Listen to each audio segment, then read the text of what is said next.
She was forced to abort her pregnancy by billionaire CEO husband. 3 years later, he sees her with twins who look like him. Those children. Whose children are they? Phoenix Caldwell froze at the sound of that voice.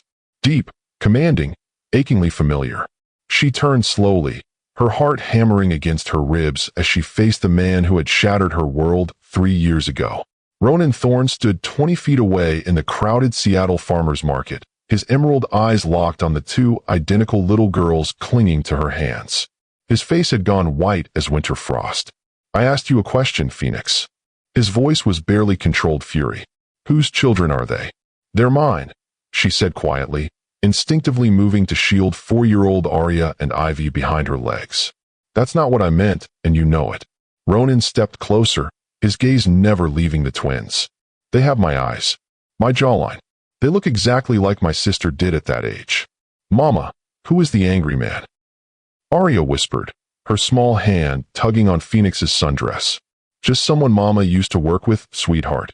But he's looking at us funny, Ivy added, always the more observant of the twins. Ronan's breath came out in a harsh exhale.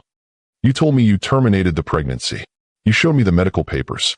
You let me think our baby was gone. Phoenix lifted her chin, meeting his stare with steel in her brown eyes. Our baby was never gone, Ronan. Our babies were just hidden from a man who wasn't ready to be a father. Babies. Plural. His voice cracked on the word. You were carrying twins. I was carrying twins when you and your mother forced me into that clinic. I was carrying twins when you chose your family's reputation over our family's future. I was carrying twins when you handed me that check and told me to disappear. The color drained completely from Ronan's face as the full magnitude of her deception hit him. My God, Phoenix, what have you done? Have you ever been pressured into making a choice that haunted you forever? Have you ever had someone use their power to control the most intimate decisions of your life? This is exactly what happened when a young woman fell for her billionaire boss and found herself pregnant with twins she was forced to hide. But what Ronan Thorne didn't know was that Phoenix had played the ultimate game of deception. What he thought he destroyed had actually been protected in the most ingenious way possible. Stay with me to discover how a woman turned the tables on the man who tried to control her destiny, and what happened when he realized he'd been outsmarted by the one person he'd underestimated. If you believe in fighting back against those who try to control you, hit that like button and tell me in the comments what you would have done in her situation.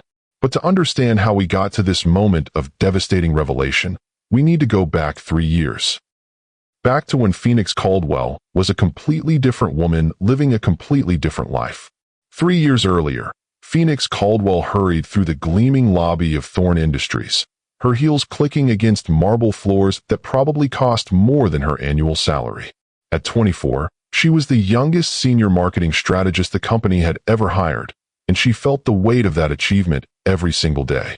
Miss Caldwell, Mr. Thorne wants to see you in his office immediately, his assistant announced as Phoenix reached her floor. Phoenix's stomach fluttered with a mixture of nerves and anticipation. In the 8 months since she'd started working at Thorne Industries, she'd had maybe a dozen direct interactions with Ronan Thorne himself. Each encounter left her more confused about the complicated dynamic between them. The elevator ride to the 52nd floor felt endless. When the doors opened, she stepped into the executive suite that occupied the entire top floor of the Seattle skyscraper. Mr. Thorne will see you now, his assistant said, gesturing toward the massive oak doors of the corner office. Phoenix knocked once and entered without waiting for permission. Ronan Thorne stood with his back to the door, looking out at the panoramic view of Elliott Bay and the Olympic Mountains beyond. You wanted to see me, sir? He turned slowly, and Phoenix felt her breath catch the way it always did when she looked at him directly. Ronan Thorne was devastatingly handsome in the way that only came from generations of good breeding and unlimited resources. Dark hair that always looked perfectly tousled, emerald eyes that seemed to see straight through people, and a body that spoke of expensive personal trainers and exclusive gyms. Close the door, Phoenix. The use of her first name made her pulse quicken. In meetings with other executives present, he always called her Ms. Caldwell. But when they were alone, which was happening with increasing frequency, the formality disappeared. She closed the door and moved toward his desk, hyper-aware of the way his eyes tracked her movement. The Morrison campaign exceeded all projections, Ronan said, moving to lean against the front of his desk. 40% increase in brand recognition, 60% jump in sales. The board is very impressed. Thank you, sir. I'm glad the strategy worked. It was brilliant. Unconventional, but brilliant. His voice dropped lower. You continue to surprise me, Phoenix Caldwell. There it was again. That undercurrent of something more than professional appreciation. Something that made her skin warm and her thoughts scatter. I just try to think outside traditional marketing frameworks. Is that what you call it? Ronan's smile was slow and dangerous. I call it genius. Phoenix felt her cheeks flush. I should get back to the Richardson proposal. The Richardson proposal can wait. Ronan moved closer, close enough that she could smell his expensive cologne and see the flecks of gold in his green eyes. I want to discuss your future with the company. My future. I'm creating a new position. Senior Vice President of Creative Strategy. The salary would be substantial. The responsibilities would include direct collaboration with me on all major campaigns. Phoenix's heart raced with excitement and something else entirely. That sounds incredible. There would be travel involved. Late nights. Very close working relationships. His voice carried implications that had nothing to do with business and everything to do with the tension that had been building between them for months. I understand. Do you, Phoenix? Ronan reached out to brush a strand of her auburn hair away from her face. Do you understand what I'm really offering you? The touch of his fingers against her skin sent electricity shooting through her entire body. She knew she should step back, should maintain professional boundaries, should remember that he was her boss, and she was just a girl from Tacoma whose father drove a delivery truck. Instead, she leaned into his touch. I think I do. Tell me what you think I'm offering. A chance to work more closely with you. To be part of something bigger than quarterly reports and campaign metrics. And personally, what am I offering you personally? Phoenix's breath came shorter as he stepped even closer, his hand still gently cupping her cheek. I don't know if I should answer that. Answer it anyway. You're offering me you. A chance to explore whatever this is between us. And what is this between us, Phoenix? I think you know. I want to hear you say it. Phoenix looked up into his eyes, seeing her own desire reflected back at her. Attraction. Chemistry. Something that could be amazing or could destroy my career. It won't destroy your career. I won't let it. You can't promise that. I can promise that I'll protect you. Always. The word hung between them, loaded with implications and possibilities. Before Phoenix could respond, Ronan leaned down and kissed her. The kiss was gentle at first, tentative, as if he was giving her the chance to pull away. When she didn't, when she instead wound her arms around his neck and kissed him back, it deepened into something desperate and hungry. Phoenix, he murmured against her lips. I've wanted to do that for months. We shouldn't be doing this. Probably not. You're my boss. I'm aware. This could complicate everything. It already has. Despite her words, Phoenix made no move to step away from him. Instead, she found herself studying his face, memorizing the way he looked at her like she was something precious and rare. What happens now? She asked quietly. Now we see where this goes. Carefully, discreetly, and if it goes somewhere complicated, then we figure it out together. That was the beginning of the most intense and secretive 8 months of Phoenix's life. By day, they maintained perfect professionalism. She called him Mr. Thorne in meetings, he called her Ms. Caldwell in front of colleagues, and they discussed campaign strategies and market analysis with the focused attention of serious professionals. By night, they explored a connection that felt inevitable and dangerous in equal measure. You realize this is insane, Phoenix said one evening as they shared takeout Chinese food in his penthouse apartment overlooking the Sound. Completely insane, Ronan agreed, stealing a piece of her orange chicken with his chopsticks. Your family would hate me. My family hates everyone who isn't from their very small circle of approved bloodlines. I'm serious, Ronan. I'm nobody. My dad drives a delivery truck. My mom works at a daycare center. I went to community college before transferring to state school on academic scholarships. I don't fit into your world. Ronan set down his chopsticks and turned to face her fully. My world is whatever I choose to make it. And I choose to make it include you. It's not that simple. Why not? Because you're a thorn. Your great-grandfather built this company from nothing and turned it into an empire. Your family name is on buildings and hospital wings and scholarship foundations. You can't just date whoever you want without consequences. I can date whoever I love. The word stopped Phoenix's breath completely. Love.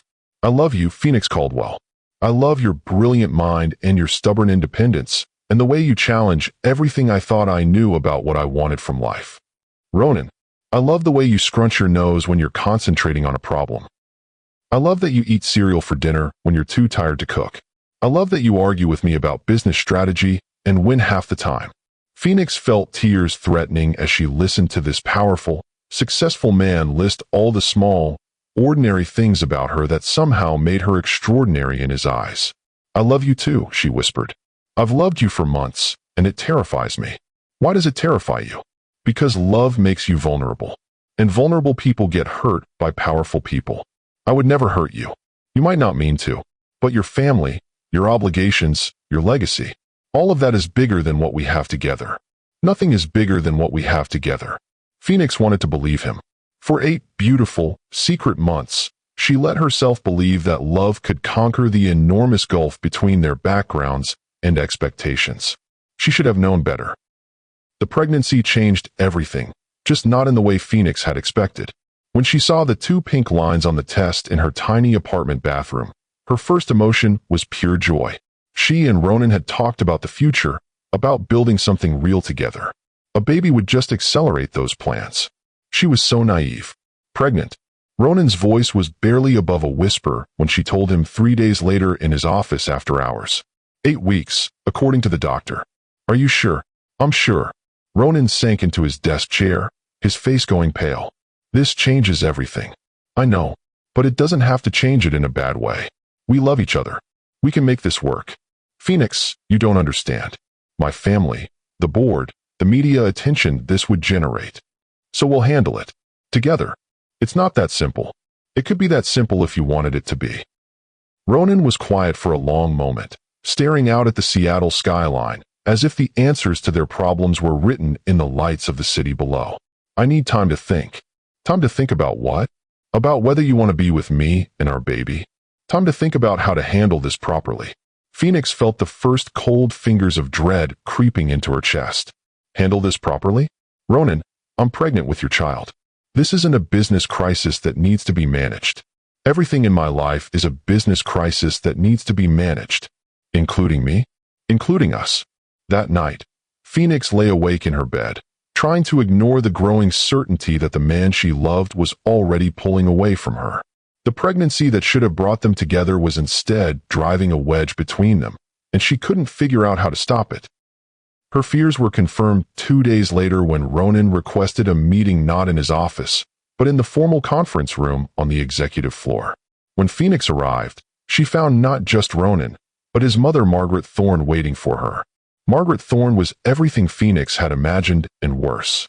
Elegant in the way that only came from generations of wealth, beautiful in the cold, preserved way of women who had access to the best of everything, and intimidating in a manner that seemed bred into her very bones.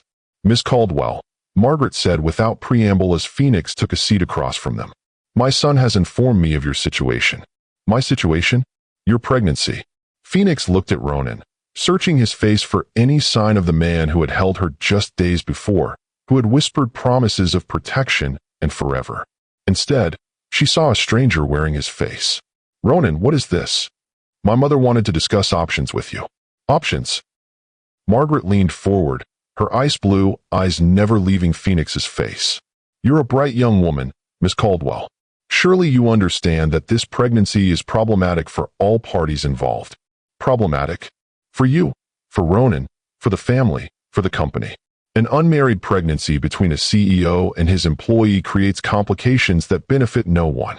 Phoenix felt anger beginning to simmer beneath her shock. Are you suggesting I terminate my pregnancy? I'm suggesting you consider what's best for everyone involved. What's best for everyone involved is for Ronan and me to build a life together. We love each other. Margaret's laugh was like breaking glass. Love? My dear girl, you've confused a sexual relationship with love. Ronan has responsibilities that go far beyond romantic entanglements. Ronan. Phoenix turned to him desperately. Tell her this isn't just a sexual relationship. Ronan was quiet for a long moment, his hands folded on the conference table, his eyes focused anywhere but on her face. Phoenix, my mother is right about the complications this would create. Complications that we can handle together. No, complications that would destroy both of our careers and create a scandal that would damage the company my family has built for generations. Phoenix felt like she was drowning, like the air had been sucked out of the room. So that's it. You're choosing your family's reputation over our family. I'm choosing to be realistic about what's possible. What's possible? A few days ago you told me you loved me. You said nothing was bigger than what we had together. A few days ago, I wasn't thinking clearly. And now you are. Now I understand the stakes. Margaret reached into her purse and withdrew a folder, sliding it across the table to Phoenix. These are the details for a private clinic that handles situations like yours with complete discretion. All expenses paid, of course, plus compensation for your time and inconvenience. Phoenix stared at the folder without touching it. Compensation: $50,000, plus a glowing letter of recommendation that will ensure you can find employment anywhere in the country. You're paying me to abort my baby? We're offering you a generous settlement to resolve a situation that benefits no one if it continues. Phoenix looked at Ronan again, searching for any sign that he was as horrified by his mother's words as she was. And if I refuse? Margaret's smile was cold as winter rain. Then you'll find that your employment options in Seattle become quite limited. The Thorne family has significant influence in this city's business community. You're threatening me. I'm explaining reality. An unmarried secretary with an illegitimate child claiming paternity from one of Seattle's most prominent families would face significant challenges finding employment, housing, even basic services. I'm not a secretary. I'm a senior marketing strategist. You're whatever I choose to make you in the story that gets told. Phoenix felt like she was falling through ice, the cold shock of betrayal numbing her from the inside out. She turned to Ronan one final time. Is this what you want? For me to terminate our pregnancy and disappear from your life? Ronan was quiet for so long that Phoenix thought he might not answer at all. When he finally spoke, his voice was barely audible.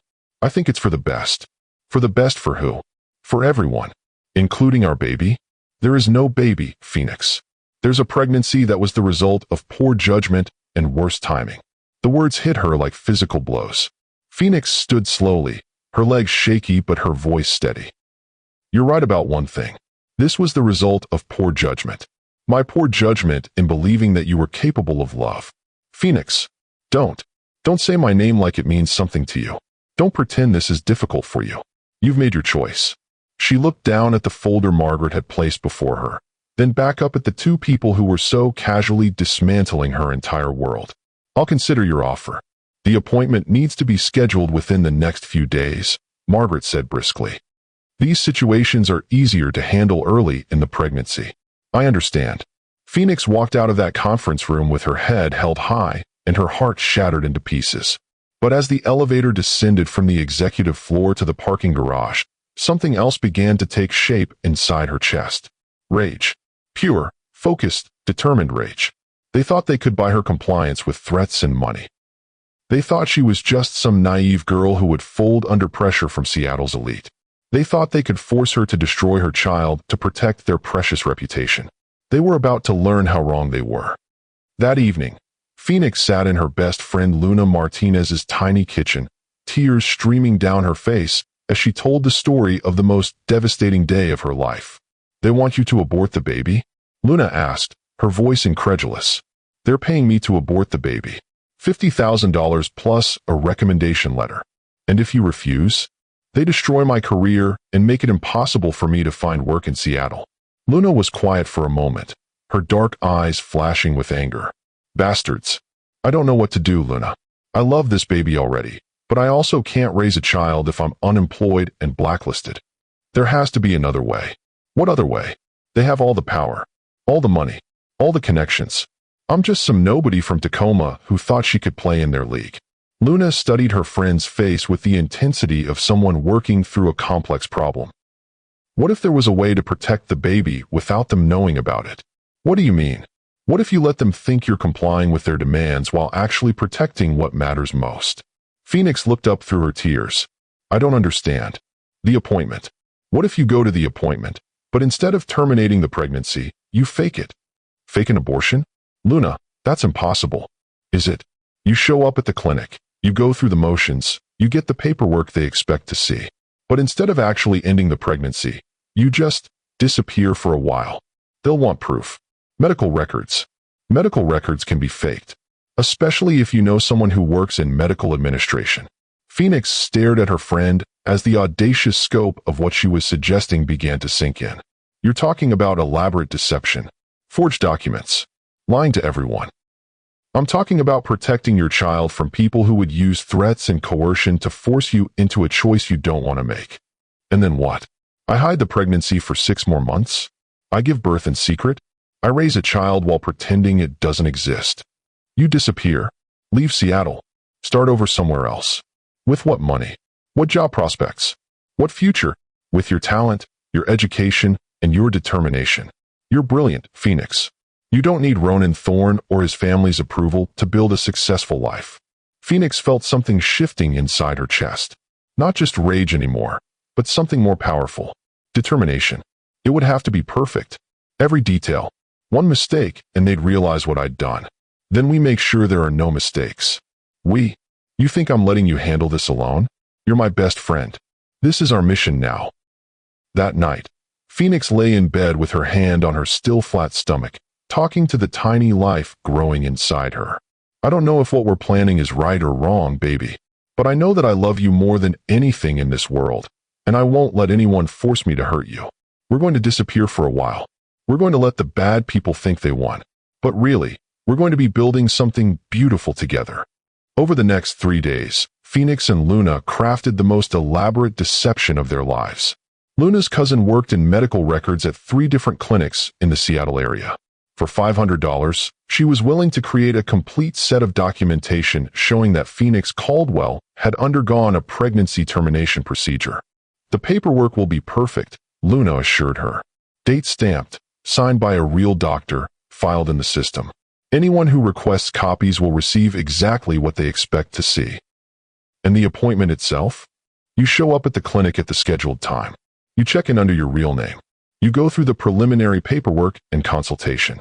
But when it comes time for the actual procedure, you have a panic attack. A panic attack. You become hysterical. You change your mind. You leave without going through with it.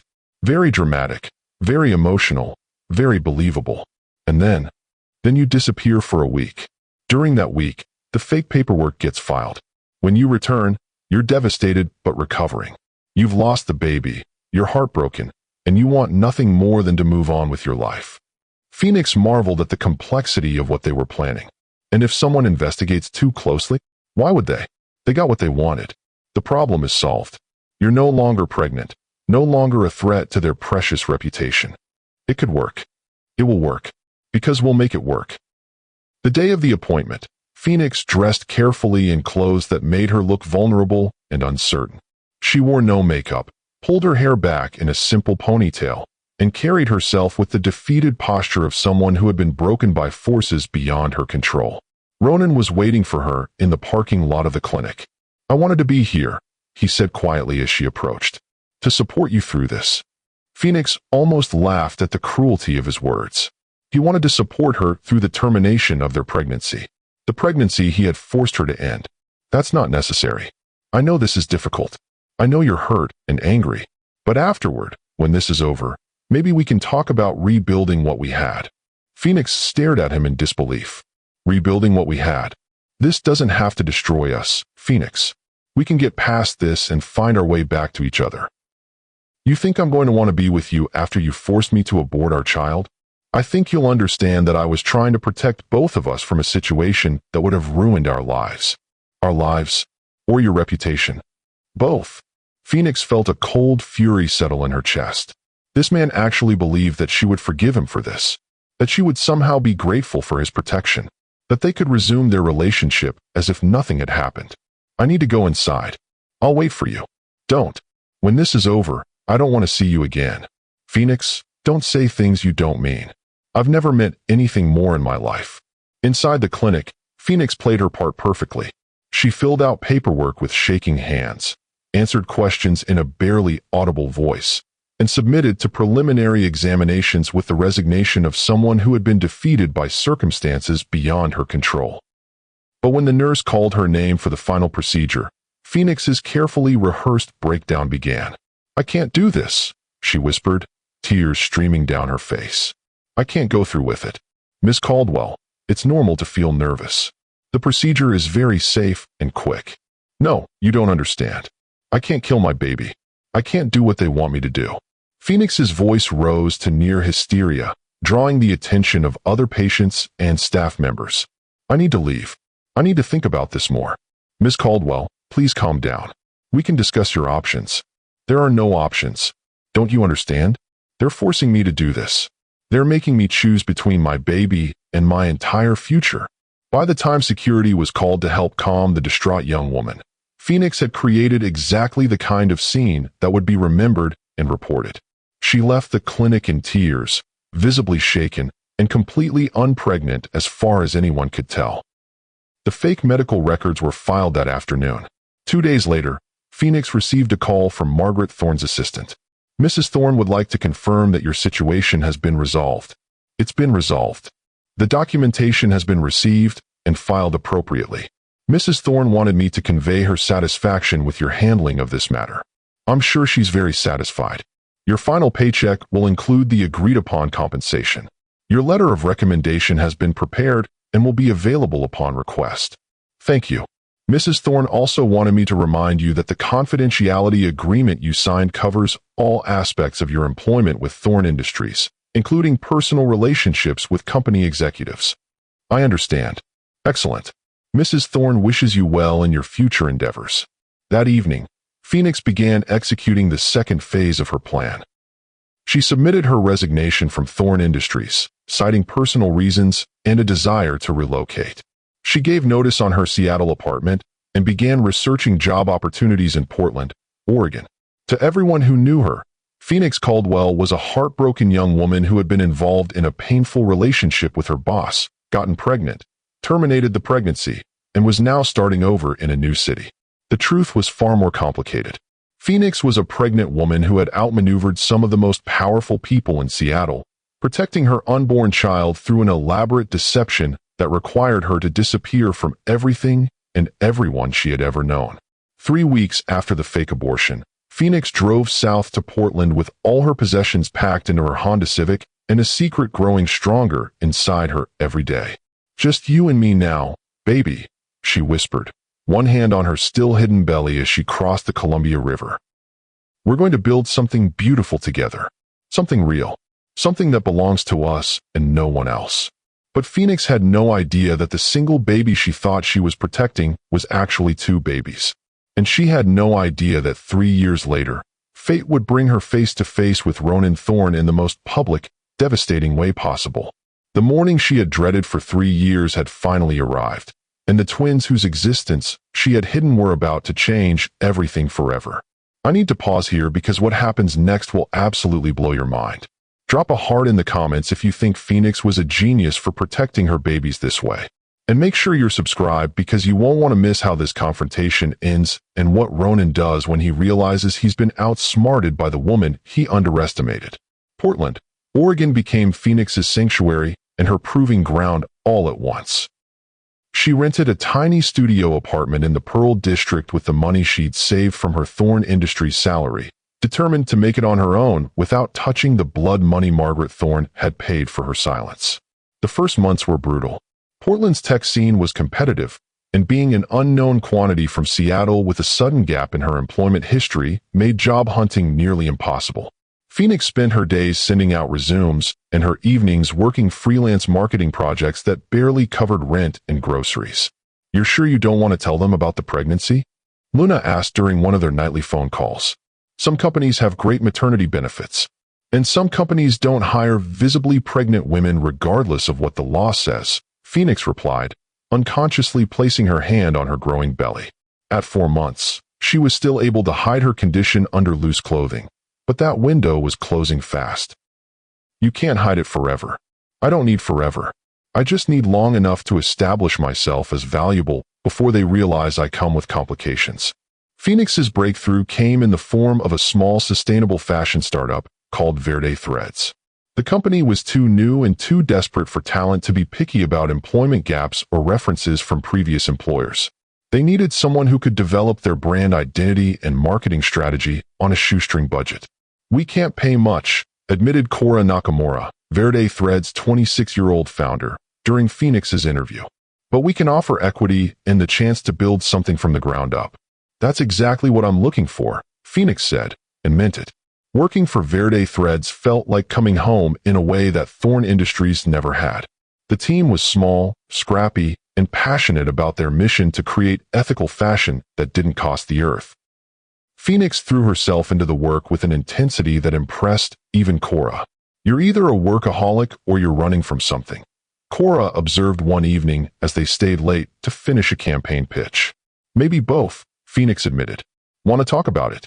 Phoenix looked at her new boss, this young woman who had risked everything to build something meaningful, and felt a kinship she'd never experienced in the corporate world. "I'm pregnant," she said quietly. Cora's eyebrows shot up. "How pregnant?" 5 months. 5 months. How have you been hiding that?" Phoenix gestured to her loose-fitting sweater and strategic layering. "Very carefully. Is the father in the picture?" "No. He made it very clear that he didn't want this baby or me." Cora was quiet for a moment, studying Phoenix's face with the kind of direct assessment that came from someone who had learned to read people quickly and accurately. "His loss," she said finally. "Our gain." "You're not firing me? For being pregnant? Are you kidding? I need someone with your skills and dedication. Besides, some of my best work happened when I was running on pure maternal instinct." "You have kids?" "A daughter. She's 3. Her father is also not in the picture, but for different reasons." Cora's expression darkened briefly. "Some men aren't built for the long haul." That conversation marked the beginning of a friendship that would sustain Phoenix through the most challenging period of her life. Cora became not just her boss, but her mentor, her cheerleader, and eventually, her chosen family. "You know," Cora said one afternoon as they brainstormed campaign ideas, "Verde Threads could use a Portland office. Someone to handle West Coast operations while I manage things from San Francisco." Phoenix looked up from her laptop. "Are you offering me a promotion to a job that doesn't exist yet?" "I'm offering you a partnership. 20% equity, full autonomy over Portland operations, and a salary that'll let you support a baby without eating ramen every night." "Cora, I can't accept charity. This isn't charity. This is me recognizing talent and locking it down before you realize you could make twice as much somewhere else." The promotion came just in time. At 7 months pregnant, Phoenix was running out of ways to disguise her condition, and the physical demands of her work were becoming overwhelming.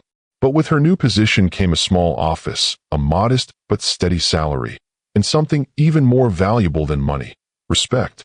"You're glowing," her doctor, Dr. Sarah Kim, said during a routine checkup. "How are you feeling?" "Tired, anxious, excited, terrified. The usual."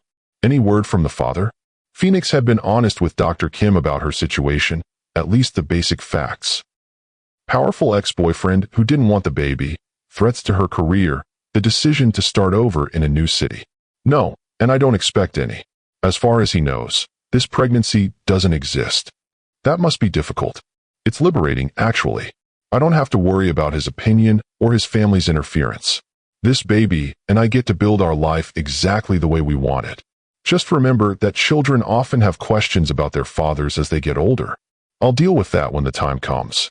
But Dr. Kim's words planted a seed of worry that would grow larger as Phoenix's pregnancy progressed. What would she tell her child about their father? How would she explain why half their genetic history was off limits? Those concerns became secondary when Phoenix went into labor 6 weeks early on a rainy February morning. "It's too soon," she gasped to Luna, who had driven down from Seattle to be with her for the birth. "Babies come when they're ready," Luna said calmly, though Phoenix could see the worry in her eyes. "Let's get you to the hospital." The labor was long and complicated. After 18 hours of increasingly intense contractions, Dr. Kim made a decision that would change everything. "Phoenix, I need to do an emergency ultrasound. The baby's heart rate is concerning, and I want to check positioning." "Is something wrong?" "I just want to make sure we're prepared for all possibilities." Dr. Kim moved the ultrasound wand over Phoenix's swollen belly, her expression growing more surprised by the second. Phoenix, I need you to stay calm, but I'm seeing something unexpected here. What? Is the baby okay? The babies are fine. Phoenix, you're carrying twins. The words hit Phoenix like a physical blow. What? 2 babies. Somehow we missed it in your earlier ultrasounds, probably because one was hiding behind the other. But I'm definitely seeing 2 distinct heartbeats, 2 separate bodies. Phoenix stared at the ultrasound screen, trying to process what she was seeing. 2 babies. 2 tiny humans who would depend on her for everything. 2 children whose father didn't even know they existed. Twins, she whispered. Twin girls, from what I can see. Are you okay? Phoenix felt tears streaming down her face, but she wasn't sure if they were from joy or terror. I'm alone. I can't raise twins alone. You're not alone, Luna said firmly, taking her hand. You have me. You have Cora. You have a whole community of people who care about you. But their father made his choice. Now you get to make yours. Phoenix's choice was to love her daughters with every fiber of her being. Aria and Ivy Caldwell were born at 34 weeks, small but healthy, with the kind of distinctive features that would make their parentage unmistakable to anyone who knew how to look.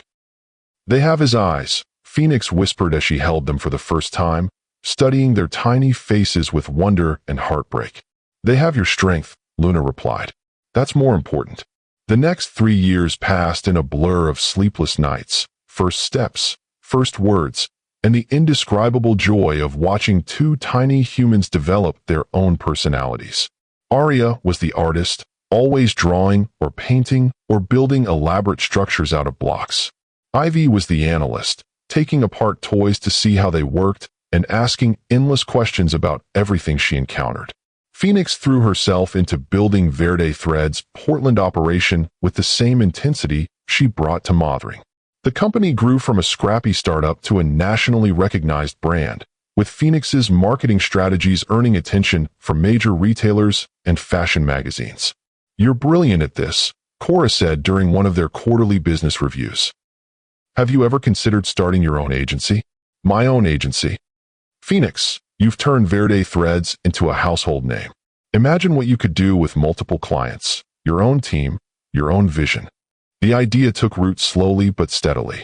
By the time Aria and Ivy turned 3, Phoenix had developed a business plan for Caldwell Creative, a boutique marketing agency specializing in sustainable and ethical brands. I want to do it, she told Luna during one of their regular video calls. I want to build something that's entirely mine. Go for it. You've got the skills, the connections, and the track record. And 2 toddlers who need stability and health insurance.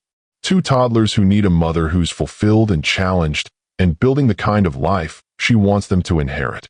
Phoenix spent months preparing for the transition, saving money, developing client relationships, and creating the infrastructure for her new business. When she finally submitted her resignation from Verde Threads, Cora surprised her with an offer. We want to be your first client. Exclusive West Coast representation, 2-year contract, enough money to get you started properly. Cora, I can't take advantage of our friendship. You're not taking advantage. You're accepting the recognition you've earned. Caldwell Creative launched on Aria and Ivy's 3rd birthday, with Phoenix working from a small office space in Southeast Portland while the girls attended a cooperative preschool run by other entrepreneurial parents. Mama, what do you do at work? Aria asked one evening as Phoenix tucked her into bed. I help people tell stories about their businesses. I help them explain why what they do is important and why people should care about it. Like when I draw pictures to show my feelings. Exactly like that, sweetheart. I help businesses draw pictures with words. Are you good at it? I'm very good at it. Good. I want you to be the best at everything. Phoenix's heart clenched with love and determination. Her daughters would grow up seeing her as capable, independent, and successful. They would never doubt that women could build empires from nothing, that single mothers could thrive, that love and hard work could overcome any obstacle. But they would also grow up with questions about their father that Phoenix wasn't sure she was ready to answer. Mama, why don't we have a daddy? Ivy asked one afternoon as they watched other families at the playground. Phoenix had been dreading this conversation for months, knowing it was inevitable, but hoping to delay it as long as possible. Some families have mommies and daddies. Some families have 2 mommies or 2 daddies. And some families have just one parent who loves their children very much. But where is our daddy? Your daddy lives far away, and he's not able to be part of our family right now. Why not? Sometimes grown-ups make choices that mean they can't be together, even when there are children involved. Does he know about us? Phoenix felt her throat tighten. He knows you exist, but he's not ready to be a daddy. Will he ever be ready? I don't know, sweetheart. But you don't need to worry about that. You have me, and you have each other, and you have all the people who love you. That's more than enough. I wish he wanted to meet us, Arya said quietly. Maybe someday he will. But for now, we're perfect just the way we are. Phoenix believed that, mostly. She had built a life that felt complete and fulfilling. Her business was thriving, her daughters were healthy and happy, and she had created the kind of financial and emotional security that meant she never had to depend on anyone else for survival. But late at night, when the girls were asleep and the house was quiet, Phoenix sometimes wondered what Ronan would think of the amazing little people he had unknowingly helped create. Would he see himself in Arya's stubborn determination or Ivy's analytical mind? Would he regret the choice he had made, or would he still believe that protecting his reputation was more important than knowing his children? She was about to find out. The invitation to her sister Sage's wedding arrived on a Tuesday morning in March, along with a note that made Phoenix's blood run cold. I know you've been avoiding Seattle, but I need my maid of honor with me. Please don't let whatever happened with that job keep you from being here for the most important day of my life. I love you, Sage. Phoenix stared at the elegant wedding invitation with its Seattle venue address and felt her carefully constructed world tilting on its axis. Sage was getting married at the Fairmont Olympic Hotel, one of Seattle's most prestigious venues.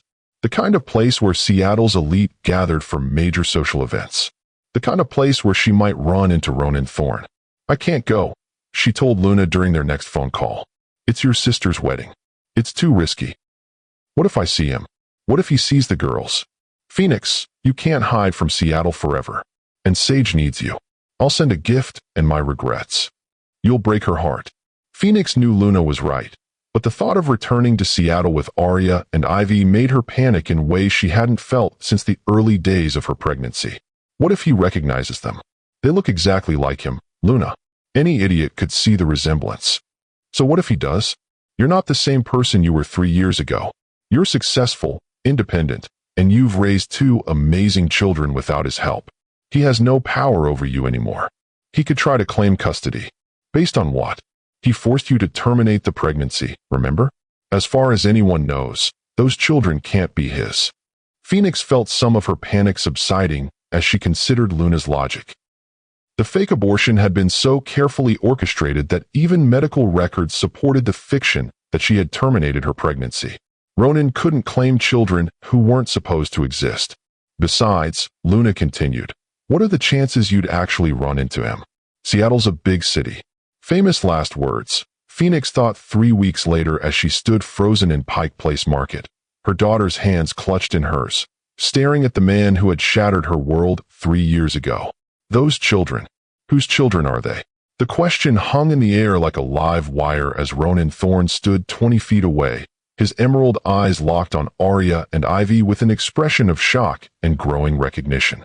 They're mine, Phoenix said quietly, instinctively moving to shield her daughters behind her legs.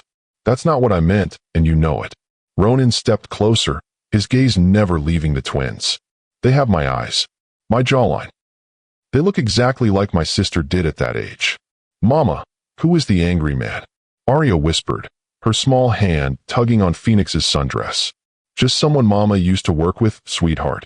But he's looking at us funny, Ivy added, always the more observant of the twins. Ronan's breath came out in a harsh exhale. You told me you terminated the pregnancy. You showed me the medical papers. You let me think our baby was gone.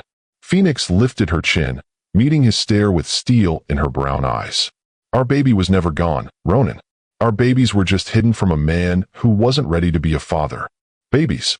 Plural. His voice cracked on the word. You were carrying twins. I was carrying twins when you and your mother forced me into that clinic. I was carrying twins when you chose your family's reputation over our family's future. I was carrying twins when you handed me that check and told me to disappear. The color drained completely from Ronan's face as the full magnitude of her deception hit him. My God, Phoenix, what have you done? Phoenix felt 3 years of suppressed anger finally breaking free. What have I done? I protected my children from people who would use threats and coercion to control their lives. I gave them a chance to grow up loved and wanted instead of resented and hidden. They're my children too, are they? Because 3 years ago, you made it very clear that any children I carried were problems to be solved, not blessings to be celebrated. I was wrong. I was scared and stupid, and I made the worst mistake of my life. Yes, you did.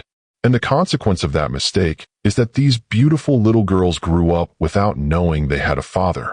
Ronan looked at Arya and Ivy, who were watching this exchange with the kind of serious attention that very young children brought to adult drama they didn't understand but could sense was important. Can I talk to them?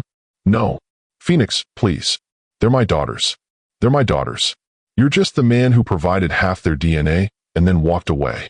I didn't walk away. I thought they were dead. You walked away from me. You walked away from the possibility of them.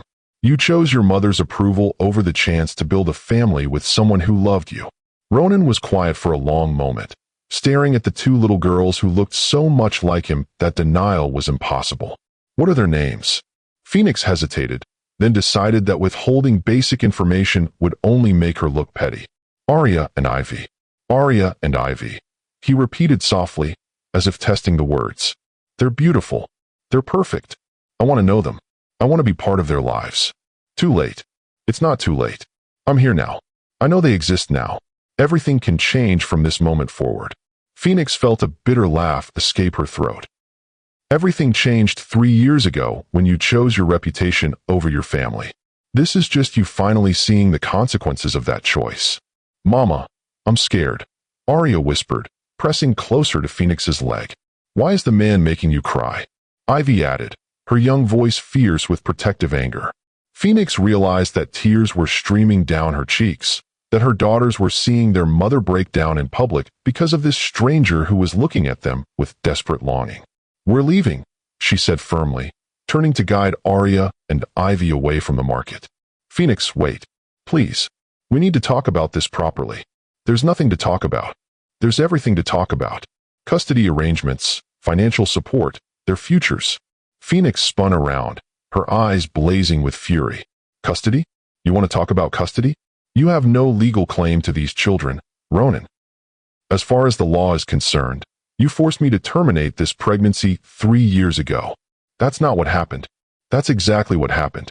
You just didn't realize I was smart enough to protect them from you. I'm their father. You're a sperm donor. Their father would have been there for their birth, their first steps, their first words. Their father would have held them when they were sick and read them bedtime stories and taught them to ride bikes. I want to do all those things now. Now, when it's convenient for you. When the hard work of raising them is already done. I didn't know they existed. Because you didn't want them to exist. Ronan looked desperately between Phoenix and the twins, who were watching this exchange with growing confusion and distress. How do I fix this? Tell me how to fix what I've broken. You can't fix it. Some things can't be repaired, only replaced. And I've already replaced you with something better. What's better than their actual father? A life where they're loved unconditionally. A life where they don't have to compete with family reputation and business interests for affection. A life where they're valued for who they are, not what they represent. Phoenix turned away again, but Ronan's voice stopped her. I'll fight for them. The threat was quiet but unmistakable. Phoenix felt ice forming in her veins as she turned back to face him. What did you say? I said I'll fight for custody. They're my daughters, and I have rights. You have no rights. You terminated those rights when you forced me to end my pregnancy. I never forced you to do anything. I made suggestions, you made choices. Phoenix stared at him in disbelief. Suggestions? Your mother threatened to destroy my career and blacklist me from working anywhere in Seattle. You offered me money to eliminate my pregnancy. Those weren't suggestions, they were extortion. You could have said no. I did say no, just not the way you expected. The point is, these children exist, they're mine, and I want to be part of their lives. If you won't cooperate voluntarily, I'll pursue legal channels. Phoenix felt panic rising in her throat, but she forced her voice to remain steady. Try it. See what happens when you have to explain to a judge why you're claiming children who were allegedly aborted 3 years ago. Medical records can be wrong. DNA tests can't be. DNA tests require consent from both parents. Good luck getting mine. I don't need your consent if I can prove they're mine through other means. You're threatening me again, just like your mother did 3 years ago. I'm telling you that I won't be shut out of my children's lives because you're angry about the past.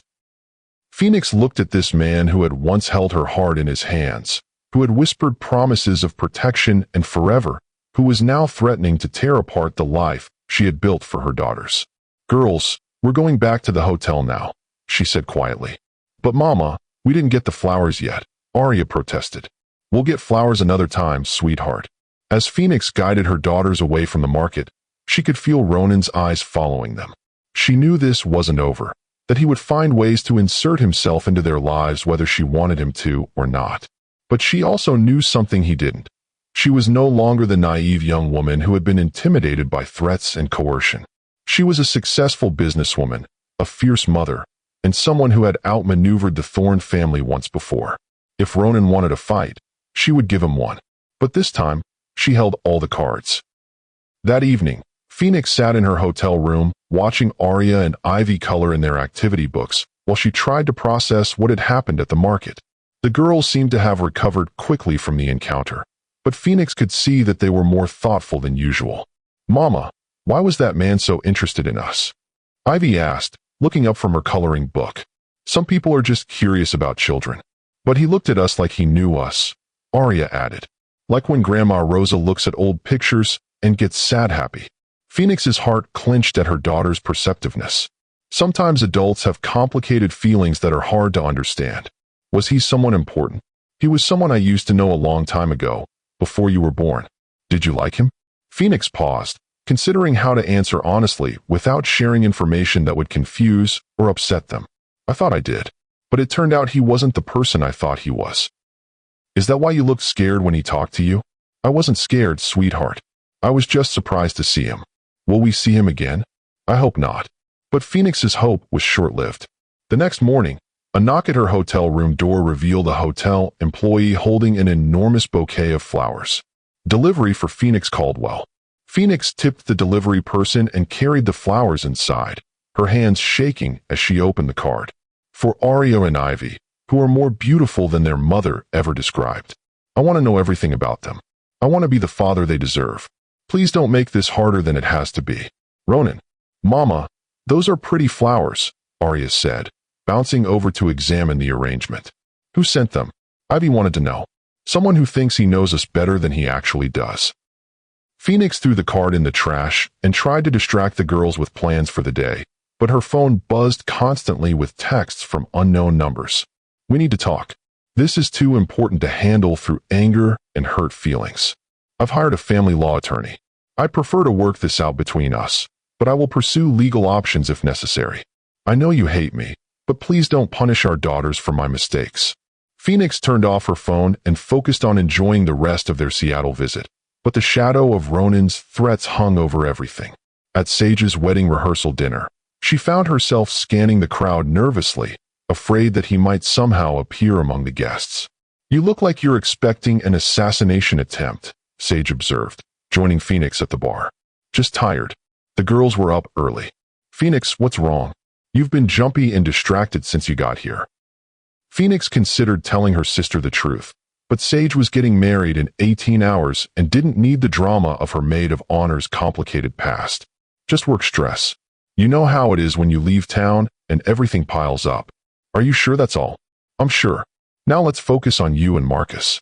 This is your time." The wedding ceremony was beautiful, held in the Fairmont Olympics Grand Ballroom with its soaring ceilings and crystal chandeliers. Phoenix stood beside her sister as she exchanged vows with Marcus, a kind pediatric surgeon who clearly adored Sage with the kind of uncomplicated devotion Phoenix had once thought she'd found with Ronan. "Do you, Marcus, take Sage to be your wife, to love and support her dreams, to stand by her in times of challenge and celebration, and to build a life together based on mutual respect and genuine partnership?" "I do." "Do you, Sage, take Marcus to be your husband, to love and support his dreams, to stand by him in times of challenge and celebration, and to build a life together based on mutual respect and genuine partnership? I do. Phoenix felt tears streaming down her cheeks as she watched her sister marry someone who would never ask her to choose between love and self-respect, who would never use threats and coercion to control her choices, who saw her as an equal partner rather than a possession to be managed. During the reception, Phoenix kept Aria and Ivy close to her side, knowing that Seattle's social elite were exactly the kind of people who might recognize the Thorne family resemblance in her daughter's features. "Aunt Phoenix, can we dance?" Aria asked, tugging on her hand. "Of course, sweetheart." Phoenix led her daughters onto the dance floor, lifting them both so they could sway to the music together. For a moment, surrounded by love and celebration, she felt like they were just a normal family enjoying a wedding reception. Then she saw him. Ronan stood at the edge of the ballroom, wearing a perfectly tailored tuxedo and watching them dance with an expression of such longing that it made Phoenix's chest tight with unwanted sympathy. "Girls, let's go get some cake," she said quickly, carrying them off the dance floor. "But we were dancing," Ivy protested. "We can dance more later. Right now I think there's chocolate cake that needs our ATT. "Hello, Phoenix. What are you doing here?" "Marcus Patterson is my college roommate. I'm here for his wedding." Phoenix felt the blood drain from her face. Of all the weddings in Seattle, Ronan had to be at her sister's. "Mama, it's the man from the market," Aria whispered loudly. "Hello, Aria," Ronan said softly, kneeling down to her eye level. "You look very pretty in your dress." "Thank you," Aria replied politely, but Phoenix could see her pressing closer to her mother's leg. "And you must be Ivy," Ronan continued, looking at the other twin with wonder. "I'm Ronan. Why are you looking at us like that?" Ivy asked with her typical directness. "Like what?" "Like you're trying to memorize our faces." Ronan glanced up at Phoenix, who was standing frozen with panic and fury. "Because you remind me of someone very special." "Who?" "Someone I used to know when I was younger." "Mama, can we go get cake now?" Aria asked, clearly uncomfortable with the attention. "Yes, sweetheart. We're going to get cake right now." Phoenix moved to guide her daughters away, but Ronan stood, blocking their path. "Could I speak with you privately for a moment?" "No." "Phoenix, please. 5 minutes." I said no. "I'm not going away. You can talk to me here in front of them, or you can talk to me privately. But we are going to talk." Phoenix looked at her daughters, who were watching this exchange with growing distress, then at the wedding guests who were beginning to notice the tension. "Sage," she called to her sister, who was dancing nearby. "Could you keep an eye on the girls for a few minutes?" "Of course," Sage said, though Phoenix could see questions in her eyes. "Aunt Sage, we want cake," Aria announced. "Then cake we shall have. Come on, ladies, let's find the best pieces." Phoenix watched her daughters walk away with Sage, then turned to face Ronan with ice in her veins. "You have 5 minutes. Let's step outside." They moved onto the hotel's terrace, where the sounds of the reception faded into background noise. Seattle's skyline glittered beyond the railing, beautiful and cold in the evening light. "They're extraordinary," Ronan said quietly. "Yes, they are. Aria is artistic, like you. I could see it in the way she was moving to the music, finding patterns and rhythms. You don't know anything about them. And Ivy is analytical. She sizes people up, asks the right questions. She's going to be formidable when she's older. You don't get to make observations about my daughters based on a 5-minute interaction. Our daughters. My daughters. You gave up any claim to them when you tried to force me to end my pregnancy." Ronan was quiet for a moment, staring out at the city lights. "I know you'll never forgive me for that. I know I destroyed something precious and irreplaceable. But they're here now. They exist, and they deserve to know their father. They deserve to know a father who wants them, not a father who sees them as problems to be managed. I don't see them as problems. I see them as miracles. Now you do, when it's convenient for you, when the hard work of raising them is already done. I want to do the hard work now. I want to be part of their lives going forward. Why?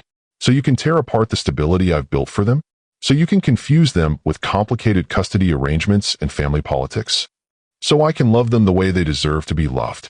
Phoenix felt a bitter laugh escape her throat. "You don't know how to love anyone more than you love your reputation. You're wrong about that. Am I? Then prove it. How? Walk away. Right now. Go back to your perfect life and leave us alone." I can't do that. Why not? Because I love them already. Because seeing them tonight, talking to them, watching you with them, I realized what I've been missing for 3 years. I realized what my life could have been if I'd been brave enough to choose love over fear. Phoenix studied his face in the dim terrace lighting, looking for any sign of manipulation or calculation. Instead, she saw something she'd never expected: genuine regret and desperate hope. It's too late for regrets, Ronan. Is it too late for change? Some changes are too big to make. Some mistakes are too fundamental to overcome. What if I told you I'd give up everything? The company, the family money, the social connections. What if I walked away from all of it to prove that they matter more to me than anything else? I'd say you were making grand gestures to manipulate my emotions. And if I actually did it? If I actually walked away from everything to build a life that revolved around being their father? Phoenix was quiet for a long moment, considering his words. The Ronan she had known 3 years ago would never have considered sacrificing his family legacy for anything. But people could change, especially when faced with losing something precious. You want to know what I think? She said finally. Yes. I think you're having a midlife crisis brought on by seeing what you lost. I think you're romanticizing fatherhood because you've never had to do the real work of parenting. I think you're confusing regret with love. You're wrong. Am I? Have you thought about what being their father actually means? Not just the fun parts, like teaching them to ride bikes or taking them to the zoo. The hard parts. The middle-of-the-night fevers and the tantrums in grocery stores and the endless questions and the way they take over your entire life. I want all of it. You want the idea of it. Reality is different. Then let me learn the reality. Give me a chance to prove I can be the father they deserve. Phoenix felt her resolve wavering slightly. Not because she believed he had changed, but because she could see how much Arya and Ivy had enjoyed talking to him earlier. They had never had a father figure in their lives, and she sometimes wondered if she was depriving them of something important. If I were to consider allowing you into their lives, there would be conditions. Ronan's face lit up with hope. Anything. Supervised visits only. They don't need to know you're their father until I decide they're ready for that information. And at the first sign that you're using them to manipulate me, or that you're treating them as accessories to your life rather than real people, you disappear forever. Agreed. I'm not agreeing to anything yet. I'm just telling you what the conditions would be if I were to consider it. What would it take for you to consider it? Time. Consistency. Proof that you've actually changed, and that this isn't just some emotional reaction to seeing them unexpectedly. How much time? As much as it takes. Before Ronan could respond, the terrace doors opened, and Sage appeared with Arya and Ivy in tow. Sorry to interrupt, but someone was getting worried about where Mama went. We thought you left, Arya said, running to Phoenix and wrapping her arms around her legs. I would never leave without telling you, sweetheart. Is everything okay? Sage asked, her eyes moving between Phoenix and Ronan with growing suspicion. Everything's fine. Mr. Thorne was just leaving. Actually, Ronan said quietly, I was wondering if Arya and Ivy might like to dance. Just one song. I don't think that's appropriate. Please, Mama, Arya asked. I like to dance. Me too, Ivy added. Phoenix looked at her daughter's eager faces, then at Ronan's hopeful expression, then at Sage's confusion. One song. But I'm staying right here. She watched from the edge of the dance floor as Ronan knelt down to the twins' level, showing them how to step on his feet so he could guide them around the floor. Arya giggled with delight as he spun her in careful circles. Ivy studied his technique with serious concentration before announcing that she could do it better herself. He's good with them, Sage observed quietly. Don't read too much into it. Phoenix, who is he? And why do those little girls look exactly like him? Phoenix felt her sister's sharp gaze and knew that secrets were becoming impossible to maintain. It's complicated. How complicated? The kind of complicated that could change everything if I'm not careful. Are you in some kind of trouble? I'm trying very hard not to be. As the song ended, Phoenix watched Ronan thank her daughters politely and guide them back to where she and Sage were standing. Thank you for the dance, ladies. You're both excellent partners. Can we dance again later? Arya asked. That's up to your mama. Mama, can we? Phoenix looked into her daughters' bright, happy faces and felt her heart breaking with the complexity of the choice she was facing. We'll see, sweetheart. Right now it's getting late, and tomorrow we're flying back to Portland. I don't want to go back to Portland, Ivy announced. I like Seattle. Seattle is nice, but Portland is our home. Why can't we have two homes? Phoenix felt Ronan's eyes on her face as Ivy asked the innocent question that cut to the heart of everything. Because sometimes one home is enough. Later that night, after the girls were asleep in the hotel bed they were sharing, Phoenix sat by the window looking out at the Seattle skyline and trying to decide what to do. Her phone buzzed with a text from Ronan. Thank you for letting me dance with them. They're amazing. I understand if you need time to think about everything, but please don't shut me out completely. I want to be better. I want to be someone worthy of being their father. Phoenix stared at the message for a long time before responding. Actions speak louder than words. If you want to prove you've changed, prove it through consistency and patience, not grand gestures and emotional appeals. Tell me how. Figure it out yourself. That's what being a parent means. The next morning, Phoenix packed their bags and prepared to return to Portland with a mixture of relief and anxiety. She was eager to get back to their normal routine, but she knew that Ronan's reappearance in their lives had changed something fundamental. As they waited for their flight at SeaTac Airport, Arya tugged on Phoenix's sleeve. Mama, are we going to see Ronan again? Phoenix's breath caught. Why do you ask? Because he looked at us like he wanted to keep us. And you looked at him like you were scared he might try. You're very perceptive, sweetheart. Is he going to try to keep us? No one is going to keep you anywhere you don't want to be. You're my daughters, and we're a family. Nothing will change that. But what if he wants to be part of our family? Phoenix looked at her 4-year-old daughter's serious face and realized that children often understood complicated situations better than adults wanted to admit. Would you want him to be part of our family? Arya considered this carefully. I think he's lonely. And I think you're sad when you think about him. Maybe if he was part of our family, you'd both be less sad. It's not that simple, baby. Why not? Because sometimes people hurt each other too badly to fix things. But you always tell us that sorry can fix mistakes if you really mean it. Some mistakes are too big for sorry to fix. What kind of mistakes? Phoenix struggled to find an age-appropriate way to explain betrayal, coercion, and the complexity of adult relationships. The kind of mistakes that happen when people choose the wrong things to care about. Like caring about being important instead of caring about love? Phoenix stared at her daughter in amazement. Exactly like that. And Ronan chose to care about being important? Yes. But now he wants to care about love instead? I think so. But I'm not sure if it's too late for that choice to matter.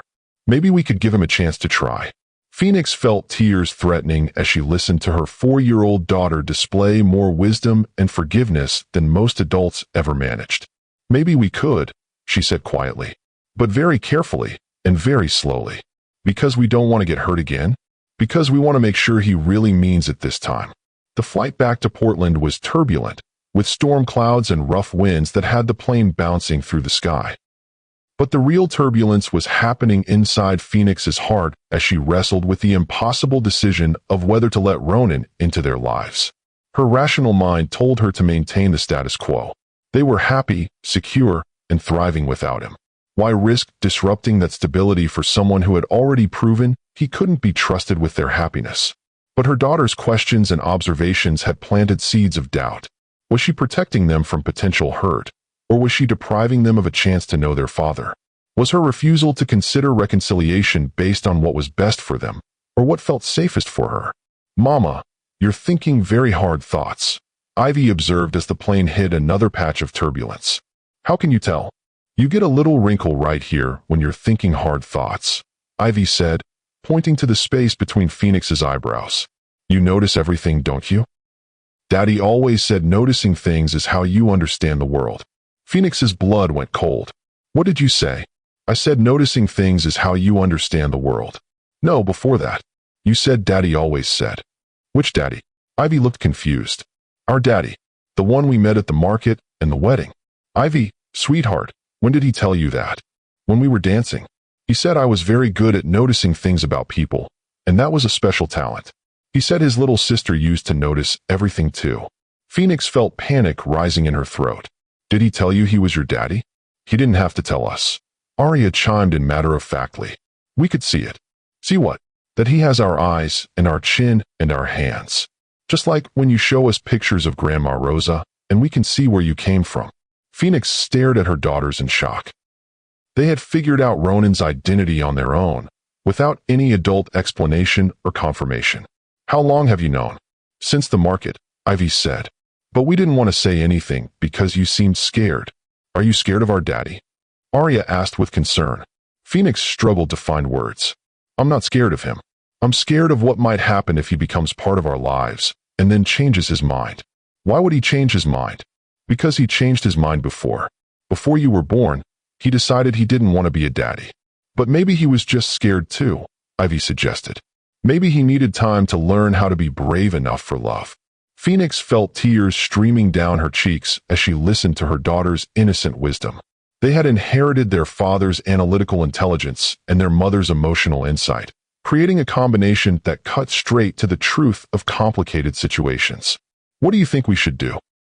she asked quietly. "I think we should give him a chance to prove he's learned how to be brave," Arya said. "But not a big chance," Ivy added. "A little chance first, to see if he really means it. And if he doesn't mean it, then we'll still have each other," Arya said simply. "And that's enough. But if he does mean it, then maybe we'll have something even better than enough," Ivy said. That night, back in their Portland home, Phoenix tucked her daughters into their beds and sat between them for their bedtime story ritual. "What story would you like tonight?" "Tell us the story about the butterfly," Arya requested. It was their favorite story, one Phoenix had created to help them understand that beautiful things sometimes came from difficult changes. Once upon a time, there was a caterpillar who thought she was broken because she was different from all the other caterpillars. But she wasn't broken, Ivy continued, picking up the familiar narrative. She was just getting ready for her metamorphosis. And when she came out of her cocoon, she was the most beautiful butterfly anyone had ever seen, Arya added. But the most important part, Phoenix continued, was that she remembered being a caterpillar.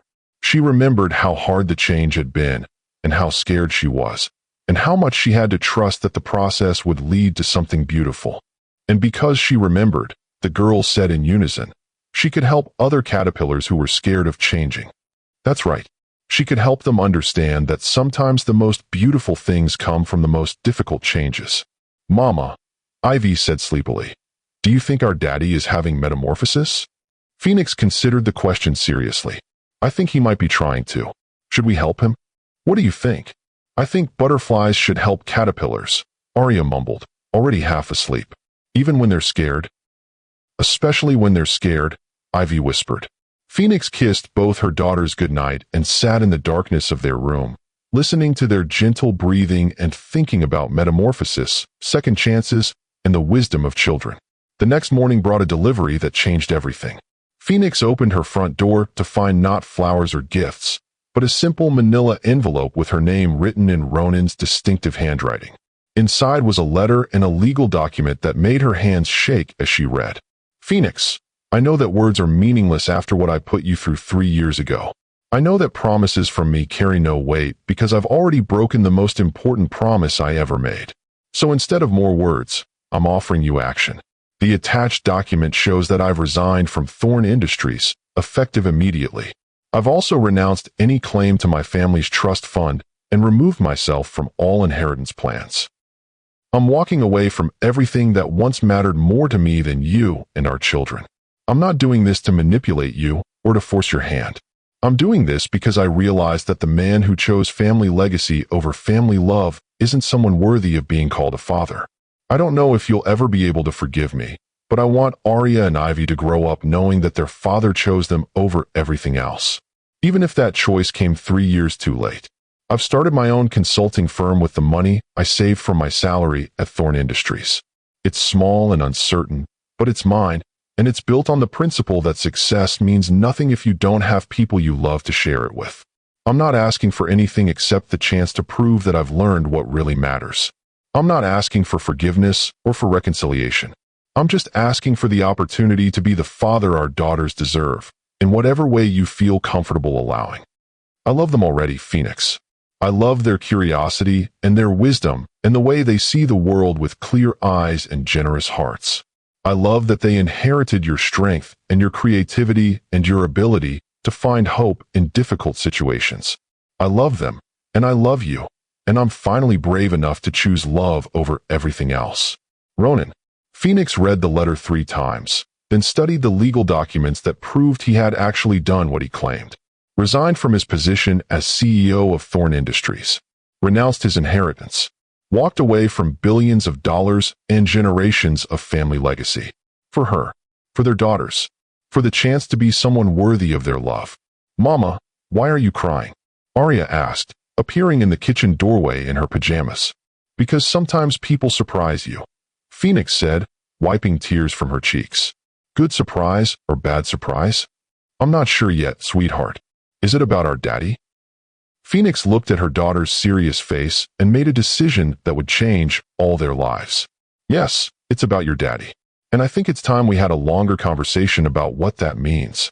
Can you imagine the conversation that's about to happen between a mother and her daughters about the father they're just beginning to know? Comment brave if you think Ronan's sacrifice proves he's finally ready to be the father they deserve.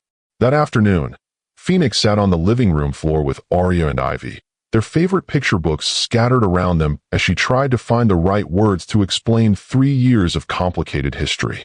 "You remember how we talked about your daddy not being ready to be a parent when you were born?" She began carefully. "The one who lives far away," Ivy nodded. "Well, it turns out he wasn't really far away. He was in Seattle, which is where we used to live before you were born." "Why did we leave Seattle?" Arya asked, her artistic intuition picking up on the emotional undercurrents. "Because I needed to build a life where we could be safe and happy and loved. Were we not safe with our daddy?" Phoenix struggled with how much truth to share. "Your daddy wasn't ready to love us the way we deserve to be loved. He cared more about what other people thought than about taking care of his family. Like when kids at school care more about being popular than being kind." Ivy asked. "Exactly like that. But sometimes people learn from their mistakes and become better. Is that what happened to our daddy? I think he's trying to become better. He wrote me a letter saying he's sorry and that he wants to learn how to be a good father." Arya studied her mother's face with the intensity she usually reserved for her art projects. "Do you believe him?" "I want to believe him. But believing someone who hurt you before is scary. What did he do to show you he's sorry?" Ivy asked with her typical directness. Phoenix showed them the legal documents, explaining in simple terms that their father had given up his important job and lots of money to prove that being their daddy was more important to him than anything else. "He gave up money for us?" Arya asked with wonder. "Lots and lots of money. More money than we've ever seen. That must mean he really loves us," Ivy concluded with 4-year-old logic. "Maybe. But love is more than just giving up money. Love is showing up every day, being patient when you're cranky, reading bedtime stories even when he's tired. Should we give him a chance to try those things?" Arya asked. Phoenix looked at her daughter's hopeful faces and felt her heart breaking with the weight of the decision. "What do you think?" "I think people deserve second chances when they're really, really sorry," Arya said solemnly. "But only if they prove they mean it," Ivy added. "Not just with words." "So we should let him visit us sometimes? See if he's good at being a daddy?" "Yes," both girls said together. "But if he makes you sad again, he has to go away," Arya added fiercely. "Deal," Phoenix said, pulling them both into her arms. The first supervised visit happened the following weekend at a neutral location, the Portland Children's Museum. Phoenix watched nervously as Ronan knelt down to greet his daughters, his hands shaking slightly as he offered them each a small wrapped gift. "I brought you something," he said quietly. "But they're not expensive things. They're thinking things." Arya unwrapped a set of watercolor pencils with a small sketchbook. "For when you want to paint feelings that are too complicated for regular crayons." Ivy's gift was a science kit for growing crystals. "For when you want to understand how beautiful things form slowly, with patience and the right conditions." "Thank you," both girls said politely, though Phoenix could see they were still uncertain about this man who claimed to be their father. "Would you like to explore the museum together?" Ronan asked. "I promise to answer any questions you have, even the hard ones." For the next 2 hours, Phoenix watched Ronan navigate the delicate process of getting to know his daughters. He didn't try to buy their affection with grand gestures. Instead, he listened carefully when Arya explained her art projects, and he helped Ivy conduct experiments without taking over or showing off. "Why did you give up your important job?"